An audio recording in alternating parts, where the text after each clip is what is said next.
Hello बच्चों, स्वागत करता हूं आपका आपके अपने चैनल BSCB हेल्प पे। आज हम लोग आपके बुक के प्रोज सेक्शन का लेसन 7 जिसका नाम है the unity of Indian culture, इसके बारे में अध्ययन करने जाएंगे और इसका अध्ययन करेंगे आज। और हम जानेंगे कि इस कहानी में जो इसके राइटर हैं हुमायूं कबीर, वो क्या कहना चाहते हैं। सबसे पहले इसके शीर्षक की बात कर लें। शीर्षक है the unity of Indian culture. तो इसके शीर्षक से आप समझ पा रहे हैं कि भारतीय सभ्यता में जो एकता है, एकजुटता है, उसकी बात यहाँ कही जा रही है। भारतीय सभ्यता कैसे एकजुट रहती है, आप देखते हैं। हम लोग कहते हैं ना, हिंदू मुस्लिम सिख ईसाई आपस में हैं भाई भाई, मतलब सब एक साथ मिलकर रहते हैं। यहाँ पर न सिर्फ ये 4 धर्म, इसके अलावा भी कई महत्वपूर्ण धर्म हैं, जिसमें आप जैन को, बौद्ध को, ज़ोरास्टर को, सिख को और क्रिश्चियन को, मतलब ये सब बहुत सारे ऐसे छोटे छोटे धर्म हैं, पारसी हैं। तो ये सारे धर्म मिलकर के भारत में एकजुट होकर रहते हैं, है ना। और न सिर्फ इतना ही, आप देखेंगे कि भारत कई सारी सभ्यताओं का मिश्रण है, कई सारे कल्चर, संस्कृतियाँ यहाँ पर आई हैं, ठीक है। जैसे कि अगर आप प्राचीन समय से शुरुआत करें, सिंधु घाटी सभ्यता की बात करें, उसके बाद आप देखेंगे कि कहा जाता है यहाँ आर्य लोग आए थे, मंगोलिया से लोग आए थे, मुग़ल से लोग आए थे, अफ़गानिस्तान से, गौर से, है ना। ये सब जगह से जो है लोग आकर के यहाँ बसे, यहाँ पर हमला भी किया, इन लोगों ने लूटपाट की, यहाँ लूटा और तब जाकर के यहाँ बसे भी। जो लोग भी कहीं भी नई जगह पर जाकर बसते हैं, वो लोग वहाँ के कल्चर को भी सीखते हैं और वहाँ अपने कल्चर को भी सिखाते हैं, है ना। तो इसीलिए कहा जाता है कि जब एक समाज में देश विदेश से लोग आकर रहें, बसें, तो वहाँ पर सभी सभ्यताओं का आपस में मिश्रण होता है और वो एकजुट होकर रहते हैं। हम लोग अपने समाज में एकजुट होकर रहते हैं। तो इसीलिए भारतीय समाज को एकजुट समाज या यूनाइटेड कहा जाता है। तो इसी विषय पर आज जो लेखक हैं हुमायूं कबीर, वो चर्चा करते हैं। सबसे पहले हम हुमायूं कबीर जो लेखक हैं इस कहानी के, उनके विषय में भी थोड़ा जान लें कि आखिर ये क्या हैं, कैसे हैं और ये किस तरह की कहानियों की रचना करते हैं। Humayun Kabir was a famous poet, novelist, essayist and a renowned political thinker. Humayun Kabir जो हैं एक जाने माने लेखक भी हैं, ठीक है, कवि भी हैं, नॉवेलिस्ट मतलब उपन्यासकार भी हैं, एसेइस्ट मतलब एसे के लिए गद्य पद भागों के लेखक हैं और साथ ही साथ जाने माने राजनीतिक विचारक भी हैं, ठीक है। He was a cabinet minister for scientific research and cultural affairs during Nehru's prime ministership. जब प्रधानमंत्री हमारे देश के प्रधानमंत्री पंडित जवाहरलाल नेहरू थे, तो उनके प्रधानमंत्री काल में ये जो है कैबिनेट मिनिस्टर भी रहे, जो कि विज्ञान के क्षेत्र में, साइंटिफिक रिसर्च के क्षेत्र में ये कैबिनेट मिनिस्टर रहे और साथ ही साथ कल्चरल अफेयर्स मतलब कि जो सांस्कृतिक कार्यक्रम होते हैं उसके विषय में भी इन्होंने इस डिपार्टमेंट को भी संभाला, ठीक है। मतलब ये भारत के कैबिनेट मिनिस्टर के भी श्रेणी में आते हैं। एन ऑक्सफोर्ड प्रोडक्ट मतलब कि ये जो पढ़े लिखे विद्यार्थी हैं, ऑक्सफोर्ड यूनिवर्सिटी लंदन से पढ़े हुए हैं। He had the proud privilege of being elected president of the Oxford University Student Union। तो इनको एक चीज़ का प्रमुखता भी मिला कि ये ऑक्सफोर्ड यूनिवर्सिटी के छात्र संघ के जो हैं अध्यक्ष भी बने, प्रेसिडेंट भी चुने गए। ये इनके लिए एक बहुत ही महत्वपूर्ण बात थी। एक भारतीय मूल का व्यक्ति ऑक्सफोर्ड में जाकर छात्र संघ का अध्यक्ष बने, ये बहुत बड़ी बात होती है। The present piece is an adapted version of Humayun Kabir's lecture delivered in Baroda, ठीक है। ये जो कहानी हम लोग पढ़ने जा रहे हैं, ये इनके एक लेक्चर का एक छोटा सा हिस्सा है। मतलब इन्होंने जो भाषण दिया बड़ौदा में, यूनिवर्सिटी में, बड़ौदा यूनिवर्सिटी में जो भाषण दिया है, उसका एक छोटा सा अंश है, उसी का एक टुकड़ा लिया गया है, जिससे कि ये कहानी का रूप दे करके इसे प्रस्तुत किया गया है। The lecture focuses on the glorious past of India's culture and its rich heritage। तो ये जो लेक्चर था इनका, ये भारत के गौरवमान इतिहास को बताता है कि भारत किस प्रकार से अपने इतिहास को लेकर हमेशा से गौरवान्वित होता रहा है और साथ ही साथ इसमें कैसी कैसी परंपराएं हैं, कैसी कैसी प्रथाएं हैं, क्या क्या चीज़ें हैं भारत में, जिसके कारण भारत एक विशेष देश है, महत्वपूर्ण देश है, ये इसके बारे में बताते हैं। It precisely reflects Kabir's love and faith in the greatness of his motherland. और ये कहानी जो है एक मूल रूप से कबीर, जो हुमायूं कबीर हैं, उनके प्रेम को बताती है और भारत माँ पर, अपनी मातृभूमि पर उन्हें कितना विश्वास है, कितना भरोसा है, कितनी आस है, उसके विषय में ये बताते हैं। तो यहाँ थी हुमायूं कबीर के बारे में जो बातें थी, उनकी बात हमने देख ली। अब आगे बढ़ें इससे पहले ज़रूरी है, आप देख पा रहे हैं इतने से में ही कई सारे कठिन शब्द आपको मिल गए हैं और हमें कहानी भी पढ़नी है तो कहानी में बहुत सारे कठिन शब्द होंगे, तो उनको भी हम लोग देख लेते हैं। यहाँ से आप देख पा रहे हैं कि मैंने आपके लिए सारे कठिन शब्द को संग्रहित किया है। आप इसे अपनी कॉपी पे लिख लेंगे। अगर आप इसे ज़रूरत समझें तो आप इसे लिखें, आपके लिए ज़रूरी भी है, क्योंकि कहानी से जब पैसेज आएंगे एग्ज़ाम में तो आप जो है उसे ज़रूर लिखते हैं, आप उसका क्वेश्चन आंसर करते हैं, तो कहानी को समझना ज़रूरी होता है। अधिक शब्दों को आप जानेंगे तो ये आप कर सकते हैं, इसीलिए मैं वर्ड मीनिंग बताता हूँ। अगर आपको ये वर्ड मीनिंग नहीं चाहिए तो वीडियो को आप आगे बढ़ाकर देख सकते हैं। मेरा काम है आपको पूरी सुविधा देना।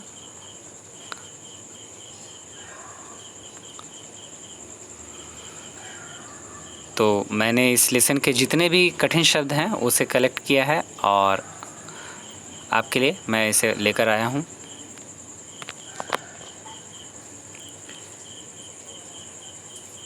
इसके आगे भी हैं और भी बहुत सारे हैं वर्ड मीनिंग्स, तो आप लिख लें।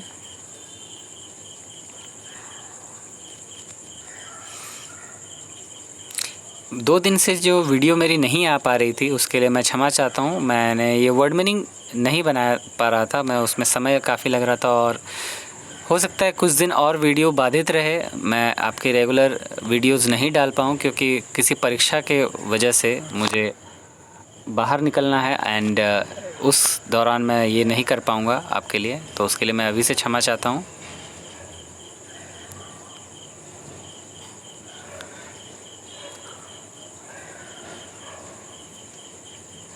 और ख़ासकर मुझे अपनी परीक्षा की तैयारियां भी करनी है, जो कि थोड़ी धीमी है, अभी धीमी गति से चल रही है, तो उसके लिए मुझे तैयारी करनी है।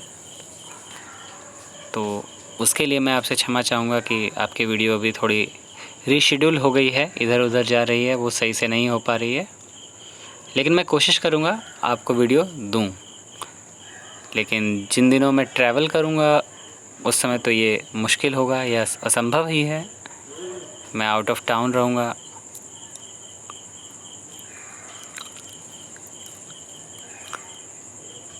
तो आपने शायद इतने वर्ड मीनिंग लिखे हैं, हम और आगे बढ़ते हैं। और एक पेज है वर्ड मीनिंग का और ये आखिरी है।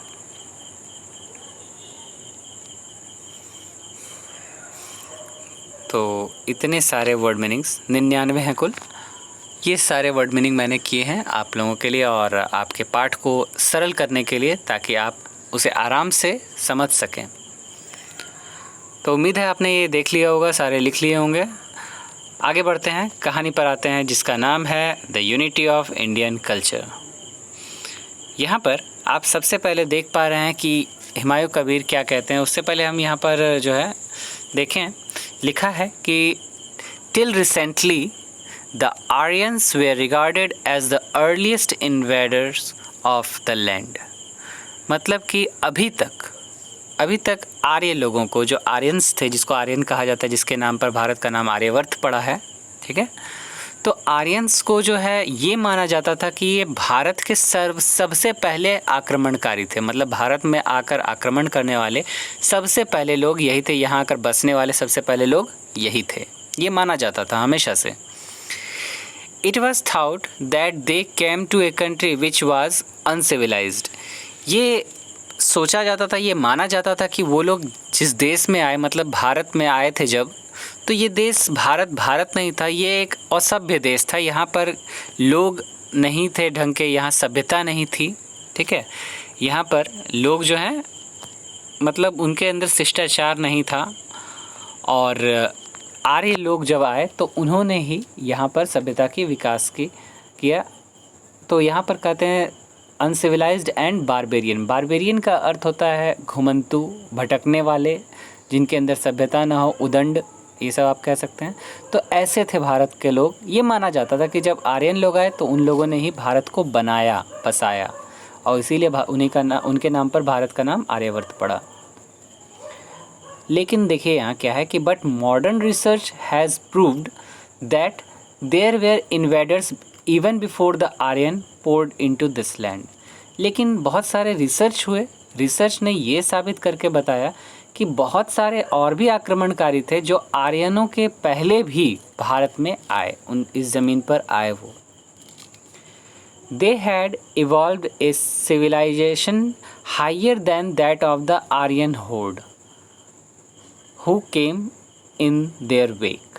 तो यहाँ पर कहा गया कि वो लोग जब आए यहाँ पर तो उन्होंने यहाँ बहुत ज़्यादा विकसित सभ्यताओं का विकास किया, जो कि आर्यन के झुंड से ज़्यादा ही विकसित थी। मतलब आर्यन के जो झुंड यहाँ आए थे उनके झुंडों से ज़्यादा ही विकसित थी और उससे ज़्यादा जागृत थी।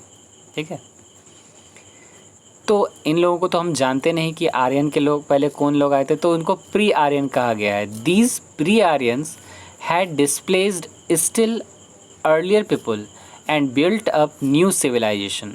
तो ये आर्यन के पहले आने वाले जो लोग थे, प्री आर्यंस थे, इन लोगों ने क्या किया कि जो यहाँ पर भारत में निवास कर रहे लोग थे उनको डिस्प्लेस किया, उनको उनकी जगह से हटाया और नई सभ्यता यहाँ पर विकास किया उन लोगों ने। Which has astonished modern scholars bye it's extent and depth. जिसके सभ्यता के विकास से, जिस सभ्यता की जानकारी से जो आज के भी विद्वान हैं वो आश्चर्यचकित हैं, उसके विस्तार से, उसकी गहराई से। आज भी वैज्ञानिक जो हैं, जो इतिहासकार हैं, विद्वान हैं, वो आश्चर्यचकित हैं। The Aryan invasion repeated the process and led to fresh infusion of the old with the new. तो आर्यनों का जब हमला हुआ तो इससे ये घटना वापस दोहराई। मतलब एक बार तो वो लोग आए थे, वहाँ पर लोगों को डिस्प्लेस किया और नई सभ्यता लाए। आर्यन जब आए तो उन लोगों ने भी यही किया, उन्होंने इन लोगों को डिस्प्लेस किया और इन्फ्यूज़न हुआ, दोनों का मिक्सचर हुआ। मतलब पुरानी सभ्यता जो यहाँ प्री आर्यंस के लोगों की सभ्यता थी वो आर्यनों की सभ्यता से आकर मिल गई। मतलब दो अलग अलग सभ्यताएं आपस में मिली। This continued with the successive inroads of fighting races who came to conquer but remain to lose themselves in the Indian racial corridor. तो यहाँ पर बात करते हैं कि ये लगातार इस प्रकार से चलता रहा। भारत में हमले पर हमले होते रहे, लड़ाइयाँ पर लड़ाइयाँ होती रही, अलग अलग जाति के लोग आते रहे जीतने के प्रयास में। लेकिन अंततः हुआ क्या, वो सब यहीं रह गए, एक जातीय कढ़ाई में सब पकते रह गए। मतलब कि यहाँ कॉल्ड्रन का अर्थ कढ़ाई होता है। तो एक ऐसी कढ़ाई जिसमें सारी, जैसे हम लोग खाना वाना पकाते हैं तो क्या होता है कि सब्ज़ी पकाने में हम लोग नमक डालते हैं, मिर्ची डालते हैं, सब्जियां डालते हैं, तेल डालते हैं, पानी डालते हैं, सब चीज़ आकर मिक्स होता जाता है और एक डिश बनकर तैयार होती है। इसी तरह ये सारे जो अलग अलग जाति के लोग थे, अलग अलग जितना भी आर्यंस, प्री आर्यंस या उसके बाद आने वाले जितने भी लोग थे, ये सब उस कढ़ाई में जुड़ते चले गए और एक डिश बनकर तैयार हुई जो कि भारत की सभ्यता बनी। The Greek invaders were followed by Saka and Huns. ठीक है, जो ग्रीक के लोग आए थे, आक्रमणकारी आए थे, उसके बाद जो है साक वंश के लोग और हुन वंश के लोग आए एंड 100 अदर नेमलेस ट्राइब। और ऐसे ही कई सैकड़ों जो है जिनका नाम भी शायद नहीं पता, अलग अलग छोटी छोटी जातियों में लोग यहाँ पर आते चले गए। They all appeared on the scene as victors but were soon absorbed in the ranks of the vanquishers।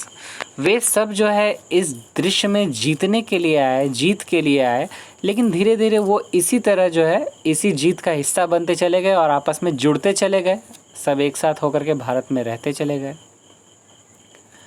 Today what ever is India, आज भारत जो भी है, whether it be an idea, a word, A form of art, A political institution और ए social custom, चाहे भारत को हम एक विचार के रूप में देख लें, एक शब्द के रूप में समझ लें, एक कला के रूप में जान लें। भारत में कई कलाकृतियाँ हैं, कई तरह की जो डांस फॉर्म, कई तरह की हज़ारों भाषाएं बोली जाती हैं, 1600 तरह की जो भाषाएं आप कहते हैं कि बोली जाती है, जिसमें 22 ऑफिशियल लैंग्वेजेस हैं।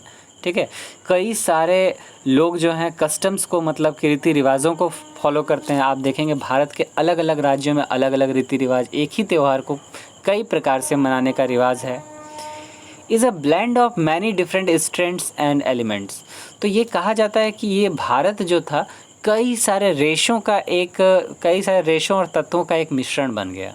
जैसे एक छोटे छोटे रेशों को हम लोग मिलाकर कैसे धागा बना लेते हैं और धागों को मिलाकर रस्सियाँ बना लेते हैं, तो इसी तरह छोटे छोटे रेशों के तत्वों के मिलने से जो है भारत बनकर तैयार हुआ। In spite of this derivation from many sources and the consequent variety of forms and types, we find a remarkable unity of spirit forming Indian culture throughout the ages. तो इसके बदले में जो इतने सारे बदलाव हुए, इतने सारे सोर्सेस से चीज़ें आई, मतलब इतने इतने क्षेत्रों से जो चीज़ें आई, ये सब मिल करके कई सारी वैरायटियाँ बनती चली गई। ये सब जो है भारत की एकता में जुड़ती चली गई, ठीक है।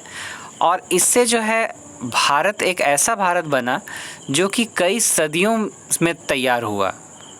मतलब इसका जो इन्फॉर्मेशन फॉर्म जो हुआ, भारत जो बनकर तैयार हुआ, इसमें कई दशक जो है, कई सदियां लग गई, 100 200 500 साल आप कह सकते हैं, क्योंकि 1200 या फिर कह सकते हैं कि उससे भी पहले की ईस्वी जो है, तब से ये सभ्यता, ये लोग हमारे देश में आते चले गए और हमारा देश जुड़ता चला गया, बनता चला गया। In fact it is the underlying unity which is one of the most remarkable feature of Indian culture। या फिर हम कह सकते हैं कि भारत की जो मूलभूत एकता है, मतलब कि भारत में एकाग्र होने की जो क्षमता है, किसी के साथ समायोजन करने की क्षमता, किसी के साथ मिल करके बसने की क्षमता, ये भारत का एक बहुत ही विशिष्ट गुण है, मतलब ध्यान देने वाला गुण है, जो कि भारत को एक विशेष देश बनाता है। आज भी भारत में ये सभ्यता है। हम कहते हैं अतिथि देवो भव, अतिथि का सत्कार करते हैं, भले ही वो हमारा नुकसान करने के लिए क्यों ना आ रहा हो, हम उसका सत्कार से ही स्वागत करते हैं। बाद में युद्ध हो वो बात अलग है, अगर वो हमें नुकसान पहुंचाएगा तो युद्ध करना हमारी नीति है, लेकिन हम अभी भी सबका सत्कार करते हैं। In volume and duration no civilisation can bear comparison with the civilisation of India. मतलब इसकी मात्रा में और इसके काल में कोई भी ऐसी सभ्यता नहीं है जो भारत की तुलना कर सके। यहाँ पर एक ब्रैकेट में दिया गया कि with the possible exception of the China, हो सकता है संभवतः चाइना में भी ऐसी कुछ रही हो, चाइना के भी इतने ही विस्तार रहे हों, तो चाइना भी इस गति में आ सकता है कि हाँ, भारत की तरह वो भी कई सारी सभ्यताओं का मिश्रण रहा हो, लेकिन भारत विशेष है। The area of the land, the number of the people and the variety of the races and the length of the Indian history is hardly repeated elsewhere। Bharat का जो इतना बृहद क्षेत्र है, इतनी ज़्यादा लोगों की संख्या है, जितनी तरह की जातियाँ यहाँ रहती हैं, और साथ ही साथ इतना बड़ा इतिहास, ये शायद ही कहीं और हो, किसी और देश का इतना बड़ा इतिहास हो, है ना। भारत इसीलिए विशेष कहा जाता है कि यहाँ पर कई सारे लोग, कई सारे जातियों के लोग सब एकजुट हो करके रहते हैं एक ही देश में, एक साथ शांतिपूर्ण ढंग से। और इसका इतिहास इतना पुराना है, शायद ही किसी देश का रहा हो। हम कहते हैं सिंधु घाटी सभ्यता की बात विश्व की पहली सभ्यता मानते हैं उसे, कि विश्व में और कहीं जब सभ्यता का विकास नहीं हुआ था तो भारत में हुआ था। साथ ही हम ये कहते हैं कि भारत विश्व गुरु रहा है, दुनिया को सीख देने वाला यही रहा है। जब वैज्ञानिकों ने जिन चीज़ों की खोज की, उसकी खोज भारत ने कई हज़ारों साल पहले ही कर ली थी, ठीक है। The Vitality of Indian culture is equally amazing. तो भारत का जो कल्चर है, भारत की जो संस्कृति है, इसकी जीवंतता जो है वो बिल्कुल अनोखी है, मतलब इसकी कोई तुलना ही नहीं है भारत की। In spite of thousands vicissitudes, it has survived to the modern day। हज़ारों उतार चढ़ाव आए भारत में, हज़ारों बार कई तरह के बदलाव आए, लेकिन भारत इसमें भी सक्षम रहा, जीवित रहा, और वो आगे बढ़ता चला गया, ठीक है। आज भी भारत एक विकासशील देश है, क्योंकि आज भी ये सभी चीज़ों को अपने में स्वीकार कर रहा है। This has been possible only on account of a sense of Indianness which imposed unity on all diversity and wove into a fabric of national life। तो यहाँ पर ये सब संभव कैसे हो पाया उसके बारे में बात कर रहे हैं कि ये संभव तभी हो पाया जब लोगों में, यहाँ के जो निवासी रहे, यहाँ पर जो आने वाले लोग रहे, उन सब में भारतीयता आई, मतलब भारत के प्रति लगाव आया। ठीक है, तभी ये संभव हो पाया। और ये सब जो है यूनिटी ऑन ऑल डाइवर्सिटी, इतनी सारी विविधताओं के ऊपर एकता की भावना आई। ठीक है, इन सभी चीज़ों ने इसको एक धागे में पिरो दिया, वोव इनटू वन फैब्रिक, इसको एक धागे में पिरो दिया of national life, the many strengths of different texture, colour and quality which have entered here. और यहाँ पर जो ये धागे थे ये अलग अलग रंगों के थे, अलग अलग रूप के थे, अलग अलग गुण के थे, और ये सब मिल कर के भारत को बनाते हैं। यहाँ पर धागे से मतलब है लोग, जो कि अलग अलग जगह के हैं, अलग अलग रंग भेद के हैं और अलग अलग गुणों के हैं, अलग अलग देश से हैं, अलग अलग सभ्यता संस्कृति को लेकर आए हैं, और ये सब मिलकर भारत की संस्कृति को बनाते हैं। The ancient history threw up fine flowers of civilization in many lands। अगर प्राचीन दुनिया की बात करें, द एंशिएंट वर्ल्ड है, सॉरी हिस्ट्री मैंने कह दिया, तो जो प्राचीन दुनिया की बात करें ये पुष्प बिखेरता है। मतलब यहाँ पर कहते हैं कि जो सभ्यताएं हैं एक पुष्प की तरह हैं और ये पूरी दुनिया में इसे बिखेरा गया है दुनिया के द्वारा। ठीक है, बहुत सारे ज़मीनों पर, बहुत सारे देशों में ये खुशियाँ, ये पुष्प जो है बिखेरे गए। With the exception of India and China, Bharat और चाइना को अगर एक अपवाद के रूप में मान लिया जाए तो they are all dead and gone. तो बाकी देशों से ये सब जो है, ये पुष्प जो है सूख गए, समाप्त हो गए, मर गए। मतलब ये सभ्यताएं जो हैं बाकी देशों में टिक नहीं पाई, लेकिन भारत और चीन ने इन सभ्यताओं को संभाल कर रखा। खासकर भारत ने आज भी ये संभाले हुए है ना। It is only in India and to some extent of China। ये केवल भारत की बात है और कह सकते हैं तो चाइना के भी कुछ क्षेत्रों की बात है, पूरे चाइना की बात नहीं की जाएगी। चाइना के कुछ क्षेत्रों में ऐसा है that the old civilization and culture have grown। पुरानी सभ्यताएं जो है वो विकसित हुई हैं, ठीक है, और बदली भी हैं, and changed but never grown or changed at the expense of underlying unity। ये सभ्यताएं विकास हुई, कई सारे बदलाव हुए, लेकिन कभी ऐसा बदलाव नहीं आया जिससे कि इसकी एकता में खलल पड़े, ये एकता टूटे, ऐसा कभी नहीं हुआ। मतलब ये लगातार विकसित होती चली गई, लगातार फैलती चली गई, लेकिन ये एकता कभी समाप्त भारत की या चाइना के कुछ क्षेत्रों की कभी नहीं हुई। ये आज भी इसे संभाले हुए है। This has been possible only through the capacity of readjustment exhibited in the Indian society। और ये केवल इसलिए सक्षम हो पाया, इसीलिए सफल हो पाया क्योंकि भारत में क्षमता है एडजस्ट करने की।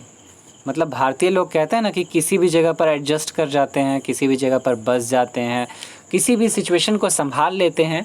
तो ये चीज़ें थी भारतीय के समाज में, और भारत के लोग जो है वो अपनी इसी कैपेसिटी के बदौलत कई सारे बदलाव हुए, कई सारे विकास हुए, लेकिन उसके बावजूद इसने अपनी परंपरा को, अपनी रीत को नहीं छोड़ा और कभी भी इन्होंने एकता का दामन नहीं छोड़ा। ये एकजुट होकर चलते चले गए। तो आज की वीडियो में बच्चों हम कहानी के इस आधे पार्ट को यहाँ समाप्त करते हैं। कल इसके एक और पार्ट को मैं लेकर आऊँगा जिसमें मैं इस कहानी को पूरा करूँगा, और उम्मीद है ये कहानी आपको समझ में आई होगी। हुमायूं कबीर के द्वारा कही गई एक जो लेक्चर था जिसमें वो भारत के विशेष गुणों के बारे में बताते हैं, इसे आप समझे होंगे। तो हम इस वीडियो को यहीं समाप्त करते हैं। फ़िलहाल के लिए आप हमारे इस वर्ड मीनिंग को लिख लिए होंगे। साथ ही साथ अगर अभी तक आपने हमारे चैनल को सब्सक्राइब नहीं किया तो सब्सक्राइब अवश्य कीजिएगा। वीडियो पसंद आए तो लाइक ज़रूर कीजिएगा, और अपने किसी भी सवाल के लिए आप कमेंट कर सकते हैं। अपने मित्रों के साथ इस चैनल के लिंक को शेयर करना बिल्कुल मत भूलिए, और सपोर्ट कीजिए ताकि मैं आपको सपोर्ट कर सकूं। मुझे सहायता दीजिए, मेरे चैनल को ग्रो करने में मदद कीजिए, और मैं आपकी सहायता करता हूं ताकि आपकी पढ़ाई बाधित ना हो। तब तक के लिए आप अपना ख्याल रखें। धन्यवाद।